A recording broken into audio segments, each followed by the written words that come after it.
নবনীতা চৌধুরীকে আমরা চিনি অনেকেই। দীর্ঘদিন তিনি সাংবাদিকতা করেছেন বিভিন্ন জায়গায়। সর্বশেষ তিনি একটা প্রতিষ্ঠানে সম্ভবত চাকরি করছিলেন বা করছেন, আমি নিশ্চিত নই, কিন্তু তাকে সাংবাদিকতার সময় থেকেই আমরা অনেক ভালোভাবে চিনি। আর একটা পর্যায়ে কুখ্যাত, বলবো এটা বিখ্যাত না, কুখ্যাত একাত্তর চ্যানেলের টকশোর অ্যাঙ্কারদের একজন তিনি ছিলেন। সেই হিসাবে বেশ পরিচিত। সেই জায়গায় তিনি যেভাবে ছিলেন, যেভাবে সেগুলো করেছেন, তখনও ওই চ্যানেলটা কুখ্যাত এই কারণেই হয়েছে, আসলে ওই চ্যানেলগুলোর মূল কাজ ছিল কিছু মানুষকে ডেকে নিয়ে সময় না দিয়ে হিউমিলিয়েট করা।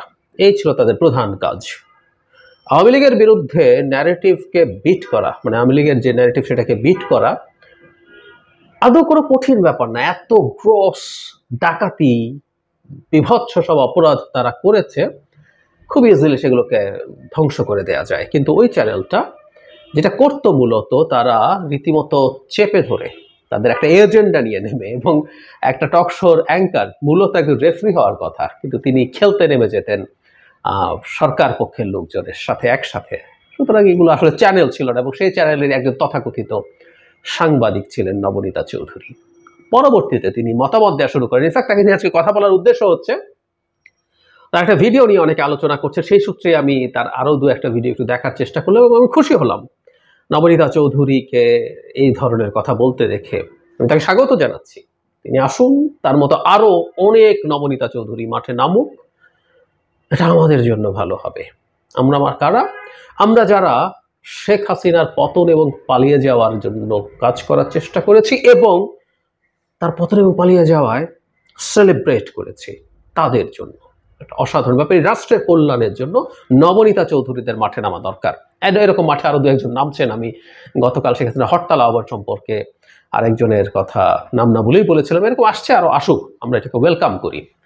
নবনীতা চৌধুরী তথাকথিত সাংবাদিকতার পর আমাদের আলোচনায় আসে, আমাদের মনে আছে নিশ্চয়ই, যে খালেদ মহিউদ্দিন জানতে চায়, ওটার একটা শোতে তিনি এসেছিলেন, এবং 2018 সালে রাতের ভোট হয়েছিল কিনা সেই প্রশ্নে উনি বলছেন, যদি রাতের ভোট যদি হয়েই থাকে তাহলে ওখানে ভিডিও কই? ভিডিও তো থাকার কথা ছিল। প্রথম কথাটা হচ্ছে, একটা ভিডিও আছে, বিবিসি বাংলার একটা ভিডিও আছে, সেটা সকালে খালি একটা ভোট কেন্দ্রে, সেই রিপোর্টটা বিবিসি বাংলা করে, এবং আমি ভুল না করলে আকবর হোসেন সেটা করেছেন। এবং আকবর হোসেন চমৎকার একজন সাংবাদিক। মানে আমরা নবনীতাদের সাথে আকবরদের কথা যদি চিন্তা করি, যাই হোক, আকবর সাহেব এখন ব্রিটেনে লন্ডনে প্রেস মিনিস্টার হিসেবে নিযুক্ত হয়েছেন। যাই হোক, একটা ভিডিও আছে, আর ধরে নিলাম ওই ভিডিওটাও নাই, সো হোয়াট। মানে নবনীতা চৌধুরী, আমি এই আজই খুঁজে দেখলাম, উনি পড়াশোনা করেছেন লতে, ঢাকা ইউনিভার্সিটিতে। মানে লতে পড়াটোর দরকার নেই। আর যিনি লতে পড়েছেন, তাহলে তাদেরকে তো এরকম মন্তব্য করা, এটা লয়ের জ্ঞান নিয়ে করার তো কোনো প্রশ্নই আসে না। একটা সাধারণ কাণ্ড জ্ঞান সম্পন্ন মানুষও ভিডিও না থাকলে এটা ঘটেছে বা ঘটে নাই সেটা প্রমাণ হিসাবে সেটাকে সামনে আনার চেষ্টা করা হচ্ছে। এর চেয়ে কোনো স্টুপিড লজিক হতে পারে না। যে কালে এখনো তাও অবশ্য অনেক অপরাধের আমরা ভিডিও পেতে পারি, আমাদের সিসি ক্যামেরা আছে, হাতে মোবাইল ফোন আছে, ফলে অনেক অপরাধের পেতে পারি। আমাদের মনে আছে সে বরগুনায় একজনকে হত্যা করা হয়েছিল কুপিয়ে, ওটার ভিডিও আমরা দেখেছি। বিভৎস একটা ভিডিও আমাদের সামনে এসেছিল, কে খুন করছে, কারা কারা কোপাচ্ছে, যিনি হত্যাকাণ্ডের শিকার হয়েছেন তার স্ত্রী কি করছেন, সবই আমরা দেখেছি। কিন্তু যদি না দেখতাম তাহলে কি হতো? বা এককালে তো এইসব ক্যামেরার অস্তিত্বই ছিল না, তো তখন কি বিচার টিচার হয়নি? তখন মানুষের খুনের জন্য কি আদালত বলতো আপনাদের কি ভিডিও আছে, ছবি আছে? হাউ স্টুপিড দিস ওয়েবেন ইজ, যে তিনি বলছেন যে ভিডিও নাই, সুতরাং কোনো প্রমাণ নাই। একটা বিচার ব্যবস্থা, কোনোদিন যদি বিচার হয়, আমরা 18 সালের বিচার করব, এবং আমরা প্রচুর সাক্ষ্য প্রমাণ নিয়ে আসতে পারবো, ওগুলোর ভিত্তিতেই মানুষের ফাঁসি হয়, সম্ভব সেটা লিগ্যাল প্রসেস, জুডিশিয়াল প্রসেস এভাবেই কাজ করে। কিন্তু তিনি সেটা যুক্তি দিয়ে বাহবা নেওয়ার চেষ্টা করলেন। যাই হোক, এগুলো যারা দেন, যে বললাম এটুকু কাণ্ডজ্ঞান তার আছে, সাথে তার লিগ্যাল নলেজ তো আছেই। সেগুলো করেছেন ডেলিবারেটলি, কারণ তাদের এজেন্ডা নিয়ে তারা নেমেছেন। কিন্তু এজেন্ডাটাও ঠিক কিভাবে মাঠে রাখতে হয়, নামাতে হয়, এস্টাবলিশ করতে হয়, সেটার ক্ষেত্রেও ভীষণ সমস্যা আমি দেখতে পাচ্ছি। এবার তিনি, আজকে আমি অন্তত যে ভিডিওটা নিয়ে প্রচুর কথা দেখছি, তিনি বিচার চাইছেন মূলত পুলিশ বাহিনীর যারা হত্যাকাণ্ডের শিকার হয়েছেন, একটা থানা ঘেরাও করে আগুন দেওয়া হয়েছিল, সেটা নিয়ে কথা বলছেন। এসব নিয়ে আলাপ তিনি সামনে আনছেন। তিনি শেখ হাসিনার কথাও একটু তুলেছেন যে শেখ হাসিনার সর্বোচ্চ পর্যায় থেকে সিদ্ধান্তের মাধ্যমে এগুলো হয়েছে, কিন্তু তিনি তো পালিয়ে আছেন, কিন্তু অনেকে তো পালিয়ে যায়নি, সবাই তো পালিয়ে যায়নি, সবার বিচার টিচার করতে হবে। কেন বলছিলাম নবনীতাদের মতো মানুষজন যত বেশি মাঠে থাকে তত ভালো। মানে খেয়াল করি আমরা, উনি যদি চান যে আওয়ামী লীগের এজেন্ডা উনি মাঠে আনবেন, উনি পুলিশের সংখ্যা, কারণ আমরা খেয়াল করছি পুলিশের সংখ্যা নিয়ে একটা প্রশ্ন তোলার চেষ্টা হচ্ছে বিভিন্ন ক্ষেত্রে, আওয়ামী লীগের বিভিন্ন লোকজন, তারপরে বিভিন্ন ইন্টারভিউতে তারা এইভাবে কথা বলছেন, বা ভারতের সেই সকল গদি মিডিয়ারাও মানে ৩-৪ হাজার সংখ্যাটা বিভিন্ন রকমভাবে বলছেন পুলিশ হত্যাকাণ্ডের শিকার হয়েছেন ইত্যাদি ইত্যাদি। এটা একেবারেই মিথ্যা তথ্য, কিন্তু তারা আনছেন, ঠিক আছে, তারা আনলেন, তাদের কৌশল অংশ। যে কথাটা বলতে যাচ্ছিলাম, তিনি যদি তাকে মানুষের কাছে বিশ্বাসযোগ্য করে তুলতে চান, সবার আগে উচিত ছিল কন্ডেম করা যে অন্য হত্যাকাণ্ডগুলো যা হয়েছে। একটা কথা মনে রাখা দরকার, নবনীতা আইন পড়েন, খুব স্পষ্টভাবে তার মনে রাখা দরকার, একটা মানুষ যখন পুলিশ বার যে কেউকে খুন করে সেটা অপরাধ হিসেবে যেমন, একটা রাষ্ট্রীয় বাহিনী যখন ডিসপ্রপোর্শনেট বল প্রয়োগ করে মানুষ হত্যা করে সেটার ইম্প্যাক্ট ইমপ্লিকেশন একেবারেই ডিফারেন্ট।